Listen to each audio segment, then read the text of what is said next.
tatay ka nga ng barko, pero naging tatay ka ba sa pamilya mo talaga? Pagsampa mo, hindi ka makakauwi. Pagsampa mo, pagbalik mo, nasa box ka na.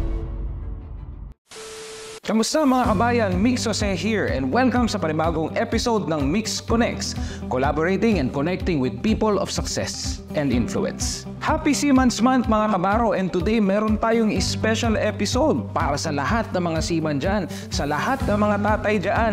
Itong episode na ito ay para sa iyo. Kasama natin ngayon ang isa sa mga pinakamahusay na seaman dahil siya ay isang kapitan, negosyante, and in fact, isa rin siya sa mga pinakamaagang nakapag-for good, nakapagtayo ng negosyo dito sa Pilipinas. Kung naghahanap ka ng mahusay na kapitan, magaling na ehemplo bilang seaman, aba, dinala ko dito para matuto ka kung paano ka mapropromote ng mabilis, paano ka ba aabot sa tuktok ng tagumpay sa pagiging marino, at paano ka ba makakauwi at magsisimula ng sarili mong negosyo. Isa siyang tatay, isang magaling na marino, at isang magaling na negosyante. Kasama natin, wala nang iba kung hindi si Captain Meldrin Dalan. Kumusta mga kabaro? Thank you very much for having me here at Mix Connect. So may tanong ako, sir. Bakit ka nagsiman? Actually, hindi ko naman talaga primary option yung pagbabarko. Ang unang course ko talaga is ECE. Electronics and Communication Engineer. So, ang nangyari noon, pagkatapos ng first sem, nangyari noon is kinausap ako ng magulang ko, ng nanay ko especially. Sabi niya, anak, parang hindi mo na kayang tumagal ng second year.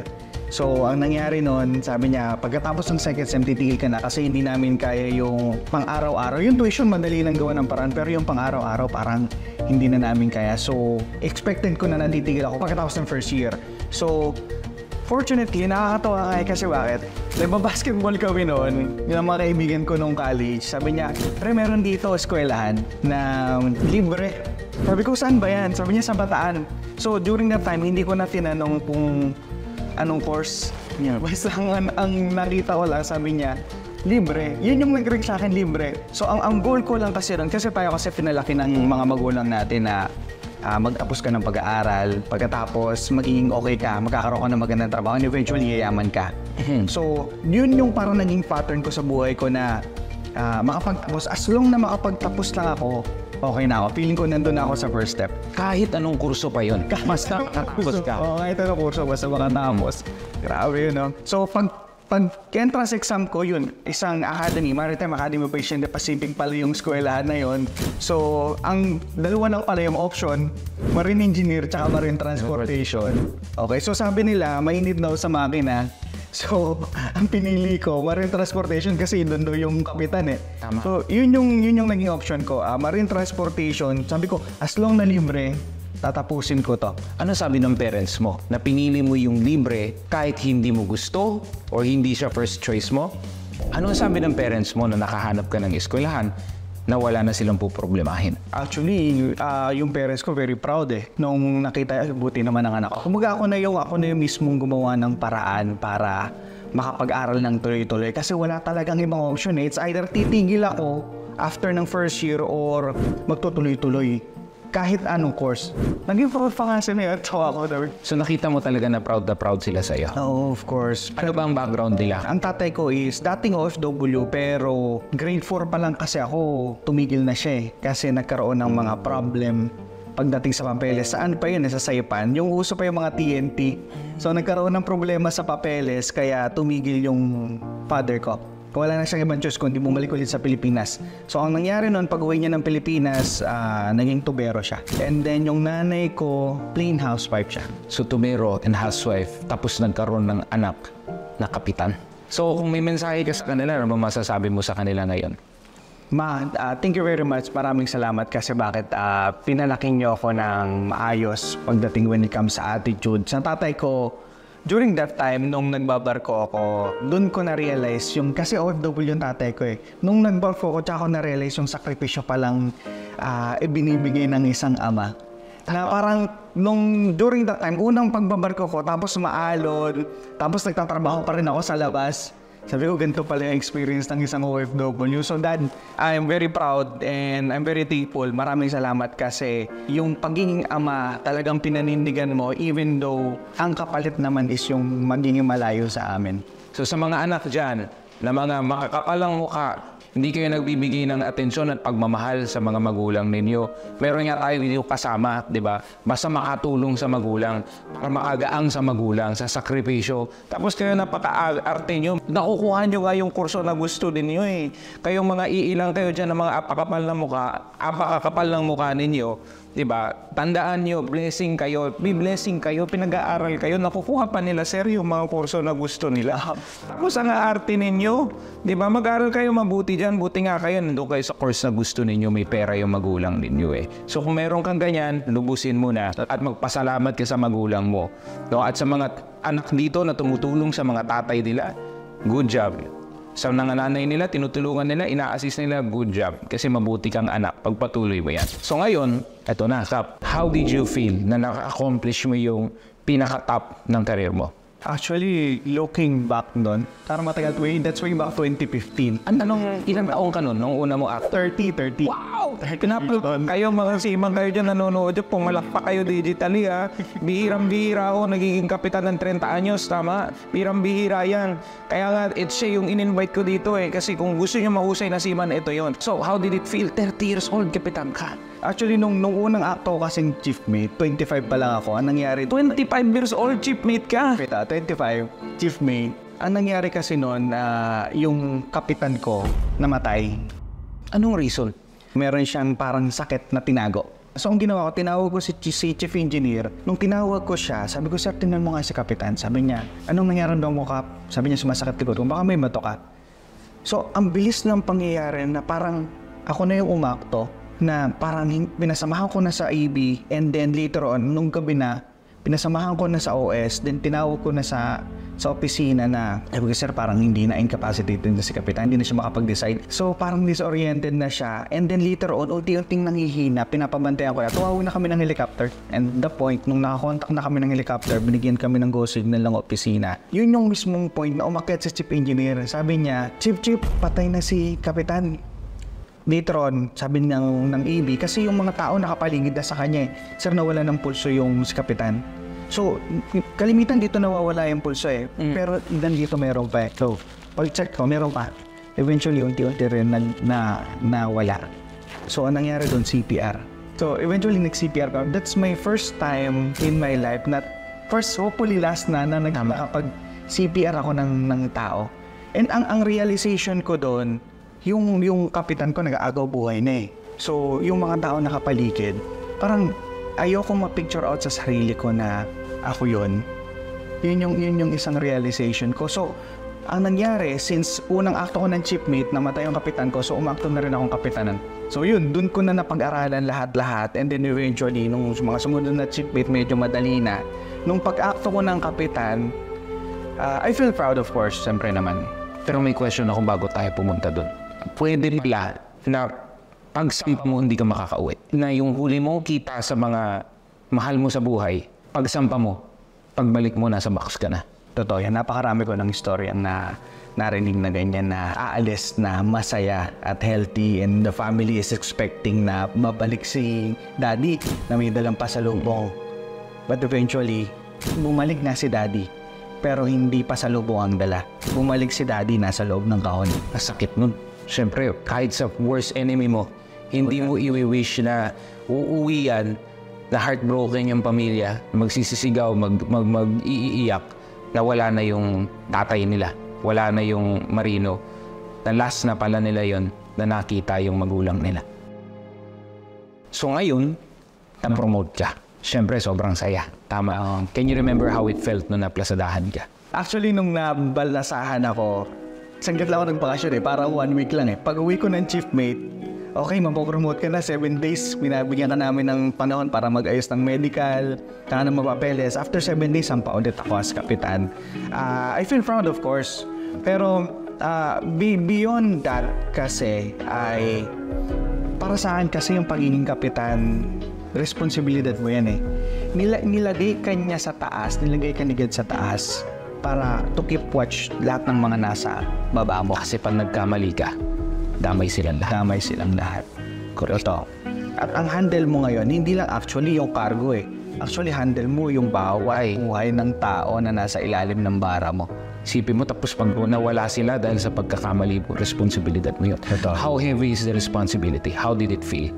Una sa lahat, financial, business side, ang isang barko, milyon ang targada. Milyon ang halaga ng isang barko, milyon ang halaga ng targada, but the life of the people, priceless. Yun yung pinaka punto doon eh. And those people na, kumbaga, nakaasa sa'yo na everything na sasabihin mo, susundin nila eh. So, ang pinaka-goal ko lang doon sa kanila is, gusto ko agad mahila sila pataas. Tama. Actually, mag-burden yon bilang responsibilidad na bilang, kasi ang kapitan, ang tawag din sa barko, tatay, di ba? Tama. So, ganun kabigat ang responsibilidad na para ang trato ko lahat sa kanila. Isang anak, although bata pa ako, maraming mas matatanda sa akin. But I treat that very seriously na ako yung tatay nito. Kung anong mangyari sa buhay nito, kung anong mangyari sa karir nito, I would be responsible. That's why I really do my best para talaga ma-improve lahat ng nasa barko. Pero ngayon, kaya ka namin gines kasi nandun ka sa tuktok ng tagumpay. Bigla kang naging negosyante. Hindi ko alam magkano, pero typically sa kapitan, kalahating milyon yung sahod mo. Diba? Napakabata mo pa. O tapos ngayon nagninegosyante ka. Nakainom ka ba ng hallucinogen? Diba? Ano ba nangyari sa'yo? May nasinghod ka ba sa barko? May tanker effect ka ba? Anong masasabi mo sa kanila na ganyan ang pwedeng ibato sa'yo? Actually sa akin, depende pa rin kasi sa perspective mo yan eh. Kasi ang nangyari sa akin, yung kagaya. Depende sa perspective. Kalahating milyon na yun. Diba? Perspective pa. Sabi nga nila, pera, kalahating milyon, perspective pa. Ano gusto ko maintindihan nila? Gusto ko rin maintindihan kung ano yung tumatakbo sa isip mo. Financial wise, yes, Pero bilang ama, kanina nga, actually, nung nasabi mo bilang nga, biglang akong sabi niya, tatay ka nga ng barko. Pero, naging tatay ka ba sa pamilya mo talaga? Kasi, yung paghinto ko goes back beyond 2017 pa eh. Actually, 2016, nang one time, yun yung parati ko nang tinikwento sa mga kaibigan ko. 8 years na? 8 years ago. Grabe, 8 years ago na pala. Nung nag-decide ako. Oo. Nung nag-decide ako. Actually, 2020 talaga ako actually tumigil. 2016, one time, a few days before, na bago ako umalis ng barko, ang anak ko 6 years old pa eh. Panganay ko eh. Yung 6 years old na yon, nakahiga kami sa higaan namin. And then eventually, pumunta siya sa kabilang kwarto. Hindi ko alam during that time kung anong ginawa niya. After a few minutes, bumalik siya. Pagbalik ng anak ko, dahan-dahan niyang binalik yung cellphone. Hindi ko pa nare-realize yung ibig sabihin nun. Tapos bigla siyang nagtago. Pero parang naalimpungatan na ako nun. Alam mo, ang sabi niya, buti na lang nakita ng misis ko yung phone ko. Pag-check niya, sabi niya, ano tong naka-record na to? Pag pindot niya, ang sabi ng anak ko doon, sabi niya, tatay, I love you. Pag pumunta ka ng barko, mamimiss kita. A few days before ako umalis, during that time, doon ko na-realize, parang biglang may nag-click sa akin. Alam mo, na-realize ko noon, naghahanap na ng tatay yung anak ko. Usually, yung mga kapitan, dapat matibay yung loob niyan eh. Right. So, dapat hindi ka basta-basta maapektuhan ng emosyon mo eh. Kasi dapat, in the event of emergency, buhay yung nakasalayan, dapat makapagbigay ka ng desisyon. Tama. Pero during that time, narinig ko yung boses ng 6 years old na anak ko sa phone. Yung parang pusang pumatak yung luha ko eh. Yung maliit na boses na yun, yung maliit na bata na yun, somehow touch my heart and binago niya yung direksyon ng buhay ko na, andito yung pera sa pagiging tatay sa barko. Andito yung fulfillment sa pagiging tatay sa iyong pamilya. Doon sa 2020 to 2024, I'm really proud of those years. Ito yung panahon na ikaka-proud ko na nag-decide ako na tumigil. Alam mo kung bakit? Kasi yung bawat araw na nun, mahalaga sa akin. Alam mo, na-realize ko nun, Coach, ito lang yung kailangan ko sa buhay eh. Asawa ko, anak ko, yung dalawang anak ko, sila nang pleto na ako eh. Wala na akong mawiwi sa mundo. And yun yung sinasabi ko sa umpisa pa lang na fulfillment. Tama. So sa mga gusto naman na maging negosyante, na mga seaman, ano yung number 1 tip mo para sa kanila? Dahil Father's Day special din ito. Finally, maging tatay sila ng kanilang mga anak, hindi na lang sa pera kasi check na yun, pero pati sa oras. Anong tip mo sa kanila? Ang number 1 siguro na matitip ko is dapat malalim talaga yung dahilan mo kung bakit ka titigil sa pagbabarko. And para sa akin, napakalalim yung pagiging ama. Kasi diyan ka talaga susubukan kung talagang gusto mo eh. Dapat malalim ang paniniwala mo. Pangalawa, huwag mo unang tingnan yung unang kita ng negosyo. Kasi napakalayo naman talaga sa kinikita ng marino yung magninegosyo ka. Wala naman kasi talaga sa totoo lang na yung malaki agad yung kita eh. So hindi mo titingnan yung maliit na kita mo as yan lang. Mostly kasi tumitingil talaga eh. Pag nag-start ng negosyo tapos maliit lang, ang parati mong babalikan is yung unang naging dahilan mo kasi gusto mo silang makasama. So, huling mensahe sa lahat ng mga tatay, especially ngayon is Father's Day. Ang mensahe ko sa inyo sa mga seaman na tatay, galingan nyo dyan sa barko. Magpa-promote kayo. Mag-excel kayo sa mga career ninyo. Kasi malaking tulong yan kung eventually, kung sa tingin mong nararapat na makapagnegosyo ka, kung sa tingin mong ito na yung oras at gusto mo nang bumawi sa mga anak mo, meron kang pera, meron kang ipon, makakapagnegosyo ka. Kaya sa mga tatay dyan na umaalis, doon nangingibang bansa, nagsisiman, bilib ako sa inyo, nagsasakripisyo kayo. Pero tatandaan nyo na hindi dapat habang buhay ang pagsasakripisyo.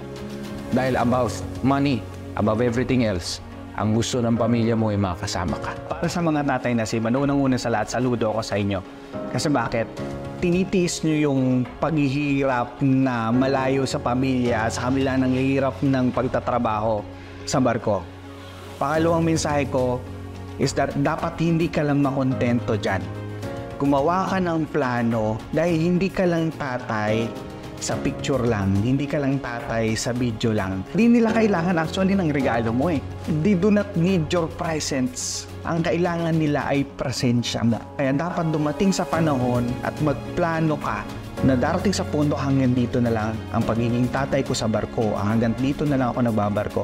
Kailangan dumating yung punto na yon na ito na yung panahon na kailangan ko ng gampanan yung pagiging tatay ko sa aking mga anak at pagiging mabuting asawa ko sa aking asawa.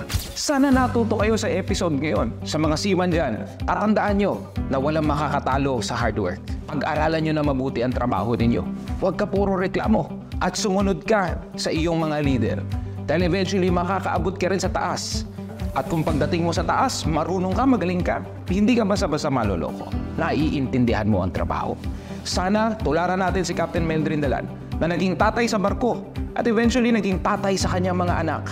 Magnegosyo kayo mga kabaro. Hindi tayo habang buhay sa barko. And eventually sana makumpleto mo ang pamilya mo dahil yan ang wish namin ni Captain Meldrin Dalan para sa iyo. Maraming salamat sa magtangkilik sa panibagong episode ng Mix Connects, connecting and collaborating with people of success and influence. Sana natuto ka kabaro kasi itong episode na to para sa iyo. Bilang tatay, bilang marino, at sana, eventually, bilang negosyante. See you sa susunod na episode, mga kabaro. Smooth seas, fair winds, and may your last sign-off come soon. Happy Father's Day, mga kabaro!